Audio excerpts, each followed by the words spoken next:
Dear Lady Love TV, Love Obsession with a Billionaire. Tunghayan natin ang ika-13 bahagi. Saan mo natutuhan ang salitang yon? Alam mo bang masama yon, ha? Inis na inis ako.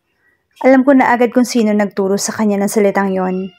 Hindi na talaga makakaulit sa akin ang Daniel na yan. Kung hindi lang ako nahihiya kay Azul, hindi ko ipapahiram si Mon. Hindi ko na talaga alam kung paano siya ilalayo sa bata. Hindi dapat ganito. Hindi dapat natututo ng kung ano yung anak ko. Ayoko po kay Ron. Gusto ko si Daddy. Ay, yung daddy ko. Ayoko po sa kulay orange. Ayoko po sa Hamanishi Sakuragi. Kung gusto mo siya, sasama na lang ako kay Daddy. Kahit na hindi niya ako pinapakain ng madami basta ayoko sa boyfriend niyo. Tinulak ako ni Mon pagkatapos ay tumakbo siya palabas ng bahay. Naaalarma agad ako kaya tumayo ako para sundan siya. He was running, pero kaya ko naman siyang abutan. Madaling hingalin si Mon, kaya alam kong hindi siya makakalayo. Mon! I called him. Nakita ko siyang tumatakbo sa ibang direksyon ng village. Nakasuot siya ng terno na SpongeBob pajamas. Hinahabol ko siya at napasigaw ako nang biglang may lumabas na kotse mula sa kung saan. Bumusina iyon. Napahinto si Mon. Anak! I called out loudly. Huminto ang sasakyan. Napasinghap ako. Napaupo si Mon. Ako naman ay tumakbo sa kanya. Nakita kong bumukas ang kotse at nakita kong lumabas mula doon si Daniel. Paano siya nakapasok dito gayong pinaban ko siya sa mga guard? Nakadama na naman ako ng inis. Mon, what happened? I heard him ask. Daddy! Daddy! Sasama ako sa'yo. Ayoko kay Mommy. Ayoko kay Ron Weasley. Iyak siya ng iyak. Nagpakarga siya sa daddy niya and I just stood there looking at them. The scene broke my heart. Niyakap ni Mon si Daniel. Sasama na ako sa'yo, Dad. Amoy daddy ka naman talaga. Sinabi ko lang na hindi kasi akala ko bad ka. Love kita, Daddy. Ayoko kay Sakuragi. Si Mommy na lang sa kanya. Ayoko sa kanya. I couldn't help but cry. Ano bang masama kay Sonny? Why was my son acting like this? Ilang araw pa lamang naman sila magkakilala. Alam kong hindi niya agad matatanggap ang mga bagay-bagay.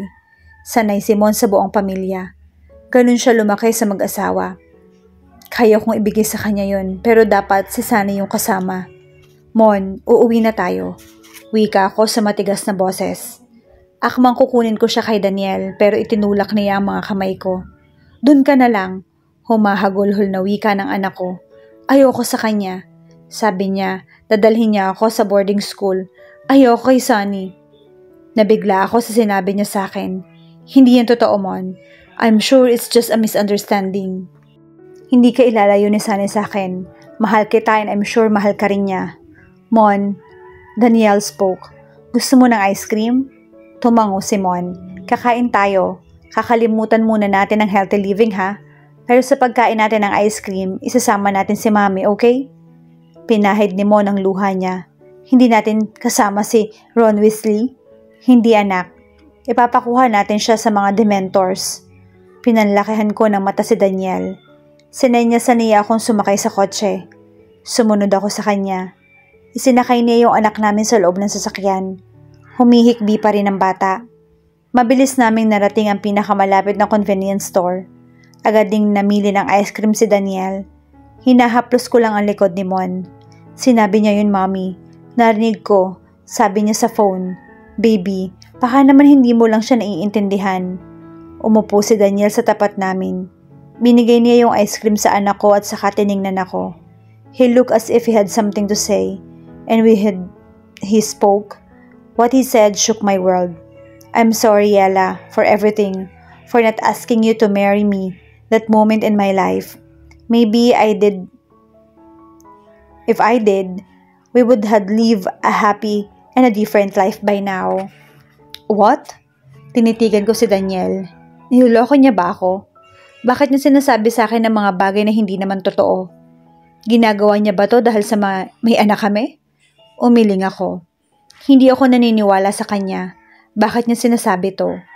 Hindi matigil ang pag-iling ko. Hindi niya yun gagawin. Hindi niya ako aayain ng kasal dahil una, Hindi ako si Ava at hindi niya ako mahal. Daniel, please lang. Huwag mo na akong lokohin.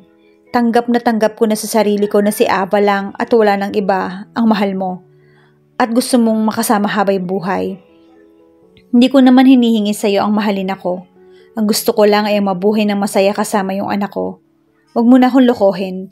Huminga ako ng malalim pagkatapos ay hinaplos ang mukha ni Mon.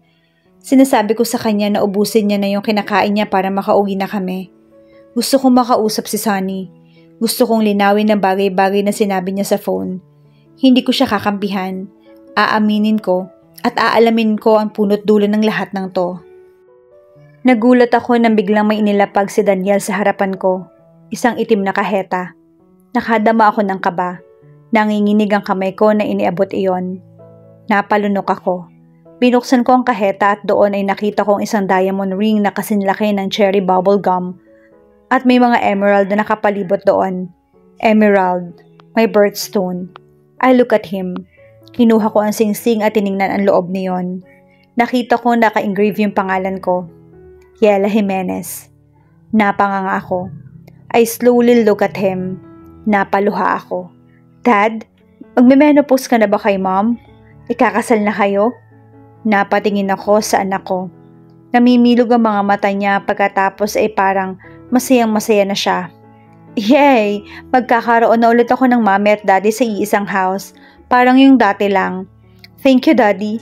Hinalikan ni Mon si Daniel sa pisngi. May kung anong humaplo sa puso ko sa aking nasaksihan. Napakagatlabi ako. Tiningnan ko ang singsing na hawak ko.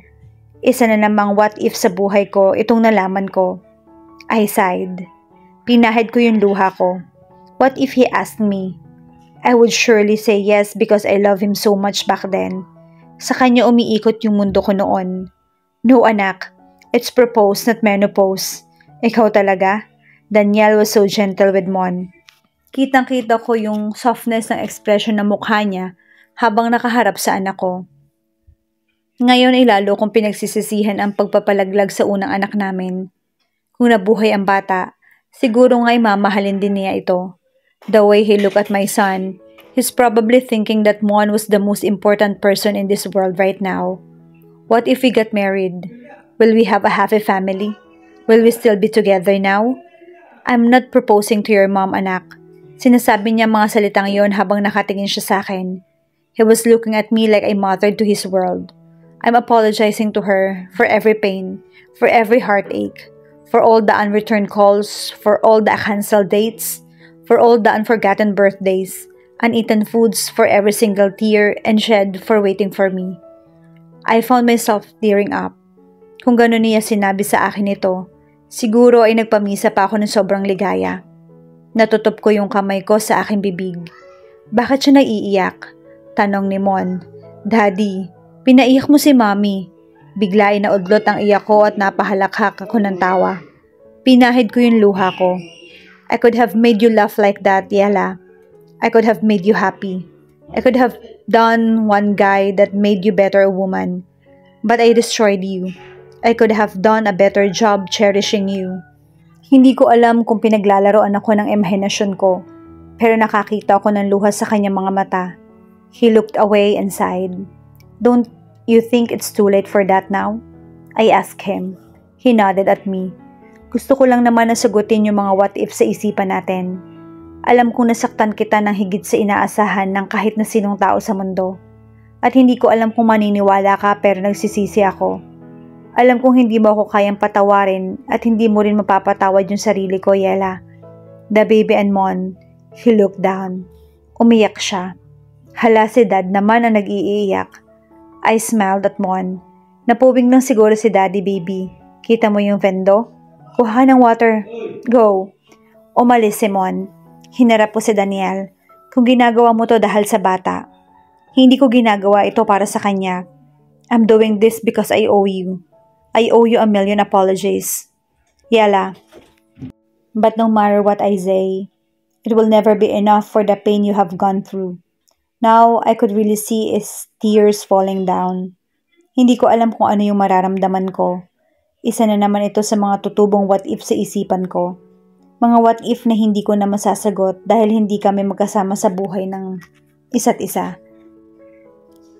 Buti alam mo, inusal ko sa kanya. Alam ko mabuting tao si Daniel, pero hindi ko inaasahan na makikita ko muli yung side na yun sa kanya ngayon. Really, love changes people. Love changed the way I look at life, and frankly, I didn't like what love did to me. It made me tough and strong, but I also lost a part of myself. The one I used to love while looking at the mirror. The black-haired innocent girl who once fell in love with the villain in a love story. Yung babaeng umasa na mamahalin siya kapag nagmahal siya. Yung babaeng akala sa happy ending nagtatapos ang lahat. Nawala ang babaeng yon nang mahalin ko si Daniel. Mukhang may sasabihin pa siya pero dumating na si Mon na may dalang tubig. Pinupunasan pa niya ang bibig niya sa pamamagitan ng kanyang palad. Niyakap ko ang bata at saka ginawa ko iyon ay naalala ko ang sinabi niya sa akin. Kakausapin ko si Sonny. Kailangan kong linawin ang mga bagay sa kanya. Sonny was a good man and I was sure that he had a valid reason for whatever that came out of his mouth. Nagaya na akong umuwi. Kinausap na ni Daniel si Mon na sa akin na sumama, pero ayaw niya talaga. Mahabang usapan yung nangyari bago sana napapayag ang anak namin, pero matigas si Mon. Mana sa ama niya. Sa huli ay pumayag na rin ako sa gusto niya. Hinayaan ko matulog siya sa bahay ng daddy niya. Inihatid na lang nila ako sa bahay. Mommy, mag-ingat ka sa bad na Ron Weasley na yun ha. Pinaglaruan pa ni Mon ng facial hair ng ama niya. The latter laughed. Dad, may bad gang gingers in a Harry Potter. Wala nak. Lahat ng ginger sa Harry Potter good. Diba sa Order of the Phoenix sila? Kinindatan pa niya yung anak ko. Napapangiti ako. I kiss Mon. Good night. Ayoko sana siyang halikan dahil karga siya ng ama niya. Pero ginawa ko pa rin. Tumalikod ako ngunit bigla akong bumalik nang maalala ko ang singsing na ibinigay niya sa akin. Keep it. Ani Daniel. It was your name. It's yours, Ciela. Hindi naman ako lumuluhod sa harapan mo noon at tinanong sa'yo ang will you marry me question. Sa'yo ang singsing na yan, Yela. I look at him. It's the only thing in his life that actually belonged to me. A thing that happened right before Mon. Ngayon, dalawa na sa buhay ni Daniel ang pag-aari ko. Ang singsing at ang anak namin. Tumalikod na muli ako at pumasok sa bahay. Kumakabog yung dibdib ko sa kaba. Pero ipinagpaliban ko muna iyon dahil kailangan kong makausap si Sonny. Tumuloy ako sa silid niya. I found him sleeping. Ginising ko siya. Mabilis naman siya nagmulat ng mga mata. Kinindatan niya ako sa baybati ng, "Hello, beautiful." Pinagsalikop ko ang mga kamay ko. "Tell me, Sonny, what about the boarding school?" Agad namang nagbago ang ekspresyon ng mukha niya at saka nagbuntong hininga siya. "I really wanted to tell you, Yela. I love you and I accept the fact that you have a son, but I was only thinking about our future. How can we build a life together if your son is in the middle? I can't raise another man's child. But I love you. We can visit him every holidays in Germany." Sa galit ko ay sinampal ko siya. Naningkit ang mga mata ko. I will never let my son out of my sight, and if you can't accept that, you better fucking go back to Australia. You Ginger Azul. I walked out. Dad, sabi mo mahal mo po ako, pero bakit mo ako ginugutom? Humagalpak ng tawa si Alex habang nakaupo kami sa waiting lounge ng isang sikat na ospital para sa mga bata sa syudad. I was just looking at Mon and I couldn't help but laugh at him. Sa ngayon kasi ay hindi niya pa naiintindihan ang ginagawa ko para sa kanya. I wanted him to live a healthy life. Nabasa ko kasi na mas mataba ang bata, mas prone siya sa diabetes. Ayokong magkasakit ang anak ko. Kaya heto kami at nakaupo sa loob ng hospital habang naghihintay. Anak, di ba sinabi ko na, kailangan mo maging healthy para matupad ang dreams mo. This will be good for you. Hinagkan ko siya sa noo. Si Alex naman ay kinurot ang pisngi ng anak ko. Ang taba mo kasi, aniya. Tulad ng dati ay nagbago ang ekspresyon ng mukha ni Mon at saka sinuntok si Alex sa balls nito. Natawa ko ng malakas. Sinabi na ngang hindi ako mataba. Ang tigas ng ulo mo, Tito Alex. Hindi ka nakikinig sa akin. Ang pangit mo po. Sinalag na sinalag ni Alex sa mga suntok ni Mon. Hindi ko naman siya pinigilan. Instead, I encouraged him. He looked so cute while trying his best to fight Alex. Joke nga lang pamangkin. Hindi ka mataba. Chubby ka lang. Aray, Ang gago mo. Sigaw niya sa akin na dukutin ko yung itlog niya. Tumawa naman si Mon sa ginawa ko. Dad, paano yon? Turo mo sa akin. Sige, pero gagawin mo lang yun kay Alex at kay Lino ha? Kinindatan ko siya. Ang gandang impluensya. Pinanlakihan ako ng mata ni Alex. Umiling ako. Hinatak naman ni Mon ang manggas ng damit ko. Dad, mag-jog ulit tayo ha. Gusto kong makalaro si Orion ulit. Sabi niya, dadalhan daw niya ako ng maraming toys sa jug saka isasama niya pa daw yung ate niya, si Sandra. Ginulo ko yung buhok niya. Tinawag na kami ng nurse. I just look at my son while the dietitian examined him. Halos nasa 30 kilos na si Mon. Mas mabigat pa siya sa kalahating kabambigas. Napailing ako. Nabanggit niya sa akin na sa dating bahay nila ay mahilig magluto yung mami niyang isa kaya siguro tumaba siya ng ganon. It may be cute but time would come. Hindi na magiging cute ang bagay na iyon. Matapos siyang tingnan ay pinaupo siya sa tabi namin. Less tayo sa chocolates, Mr. Sandoval. Doon kasi nagsisimula ang fatty liver. Kailangan din mabawasan ang ice cream and sugar. Kapag nag-take pa siya ng sugar in the morning, hindi na siya pwede sa buong maghapon, ha? More on vegetables tayo saka pilitin din ninyo mag-exercise. Tumango na lamang ako at nakinig sa lahat ng sasabihin ng dietitian ni Mon. Maya-maya ay tiningnan niya yung anak ko. May allergy ka ba? Opo, allergic po ako sa gutom. Napahalakhak naman ng tawa si Alex. Hindi ko na rin napigilan ang sarili ko. Natawa na rin ako. Matapos ang ilang bilin ay umalis na kami. Ngayong tanghali, kakain kami kina Azul. Palagi kasi nagluluto sila kaya madalas kaming naroon. Gusto ring nakikita ni Simon. Mukhang napapaglihian pa yung anak ko.